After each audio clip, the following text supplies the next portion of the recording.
త్రివిక్రమ్ మీద మరొకసారి ఫైర్ అయిన పూనం కౌర్. సో త్రివిక్రమ్ కావచ్చు, పవన్ కళ్యాణ్ వాళ్ళకి సంబంధించి ఏ చిన్న విషయమైనా కూడా ముందుగా స్పందించి వాళ్ళని అపోజ్ చేసేది ఖచ్చితంగా పూనం కౌర్.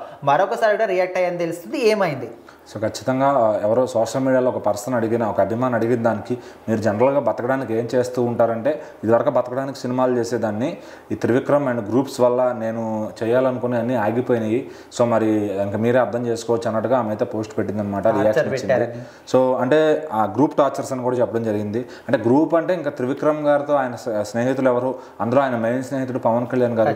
సో పూనం కౌర్ గారు ఎప్పుడు మాట్లాడినా వాళ్ళందరి గురించి ప్రస్తావిస్తూ వాళ్ళని మళ్ళీ మళ్ళీ వార్తల్లోకి తీసుకొస్తూ వాళ్ళేదో ఆమెకు తీరా అన్యాయం చేశారన్నట్టుగా మాట్లాడుతున్నారనమాట. ఒకనొక టైంలో మరి వీళ్ళంతా కూడా కలిసి కడుపులు చేశారని కూడా ఆవిడ చెప్పడం జరిగింది. కొన్ని అంటే ఇండైరెక్ట్గా వాళ్ళ పేర్లు తీయకుండా చెప్పడం జరిగింది. సో మరి అది ఎంతవరకు నిజం అనేది, వాస్తవం అనేది వాళ్ళ మధ్యలోనే ఉంటుందన్నమాట. అది ఎవరికి కెప్ట్ సీక్రెట్గా ఉండిపోయింది. మరి త్రివిక్రమ్ గారు అంటే ఒక మచ్చలేని ఒక నెంబర్ 1 రైటర్ అండ్ డైరెక్టర్ అయినా, సో మరి అటు పవన్ కళ్యాణ్ గారు కూడా అటు రాజకీయాల్లో, సినిమా రంగంలో టాప్లో ఉన్నారు. సరే మరి వీళ్ళ మీద ఎందుకు బురద చల్లాలని ఆవిడ ప్రయత్నిస్తున్నారు. ఒకవేళ నిజంగా చేసుంటే చేసే ముందు ఆమె బుద్ధి ఏమైంది అని కూడా ఫ్యాన్స్ అంతా అంటుంటారు అనమాట. సో ఎందుకంటే వాళ్ళది అంటే పబ్లిక్కి వాళ్ళు ఏమైనా ఇంతకు ముందు సినిమాల్లో బిగినింగ్ స్టేజ్లో అట్లా ఏమన్నా హీరోయిన్లు ఏమైనా చేశారా, కమిట్మెంట్లు ఏమైనా అడిగారంటే అసలు త్రివిక్రమ్ గారు అయితే ఆ క్యారెక్టర్ కాదని కూడా చాలామంది చెప్తారు. ఎందుకంటే ఆయనకి ఇదంతా ఉండదు, ఆయనకు రైటింగ్ ఆ యావ థాట్ ప్రాసెస్ అంతా వేరు. ఆయన అసలు ఫ్యామిలీని కూడా ఎప్పుడు బయటకు తీసుకురారు, ఎందుకంటే ఎక్కువ ఎక్స్పోజ్ అవ్వాలనుకోరు. సో మరి ఇప్పుడు వీళ్ళంతా చేశారు అంటే నమ్మే విధంగా అయితే లేదు. బట్ ఆమె మటుకి ఏదో తీరని అన్యాయం జరిగినట్టు ప్రతిసారి అంటే ఆమె నేను కూడా ఉన్నాను అని చెప్పడానికి మరి గుర్తు చేస్తుందా, లేకపోతే వాళ్ళ వల్ల నిజంగా అన్యాయం జరిగిందా, నిజంగా అన్యాయం జరిగితే ఎక్కడ దాకా అన్యాయం తీసుకెళ్ళింది.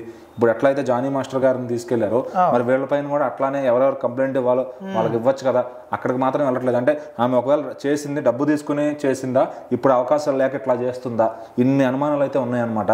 సో మరి ఆమెకి ఏం అన్యాయం జరిగింది, ఒకవేళ వీళ్ళు చేస్తే నిజంగా చేశారా, వీళ్ళైతే చేసే రకం కాదని అభిమానులు అవసరమైతే వాళ్ళే నిలబడుతున్నారు అడ్డంగా. మరి ఈమెకి ఏం అన్యాయం జరిగింది, ఎందుకు పద్దాక వీళ్ళ పేర్లు తెస్తుంది, ఒకవేళ అంటే ఈమె సైడ్ కూడా తప్పు ఉందని ఆలోచించవచ్చు కదా. ఎంతసేపు ఆడపిల్లనే ఉంది కాబట్టి వీళ్ళ మీద రాయేస్తున్నారు మీడియా అంతా కూడా. బట్ ఈమె చెప్పే వాస్తవమా కాదని కూడా తెలుసుకోవాలి. అది ఎవరు తెలుసుకోకుండా ప్రతిరోజు పవన్ కళ్యాణ్ గారిని, త్రివిక్రమ్ గారిని, వారి స్నేహితుల్ని లాగడం అనేది కూడా కరెక్ట్ కాదు. వాళ్ళంతా ఒక వేలో వెళ్తూ ఉన్నారు. ఎందుకంటే ఇప్పుడు కలిసి ఏ ప్రయాణం చేసినా కలిసి ప్రయాణం చేస్తారు. సో మరి ఇట్లాంటి విషయాల్లో, హీరోయిన్ల విషయాల్లో చాలా జాగ్రత్తగా ఉంటారు వాళ్ళంతా కూడా. మరి త్రివిక్రమ్ గారు చేశారు అంటే కూడా ఎవరికి అసలు ఈమె చెప్పేదే అబద్ధం అని చెప్పి కూడా అభిమానులు కొట్టుబడేస్తున్నారు. మరి ఈమె ఒకవేళ నిజంగా ఈమెకి తప్పు జరిగింది, ఈమెకి హాని జరిగింది అంటే కనుక అది ఏ రోజుకైనా తప్పుగానే బయటపడుతుంది. మరి ఈ పోరాటంలో చివరికి ఏమి గెలుస్తుందా, వాళ్ళు గెలుస్తారా అనేది ఇది ఎప్పటికీ తీరందనమాట. సో మళ్ళీ కొన్నాళ్ళు మర్చిపోతే మళ్ళీ వచ్చి ఏదో పోస్ట్ ఎవరో పెట్టిన కామెంట్గా ఆవిడ కెలుకుతారు.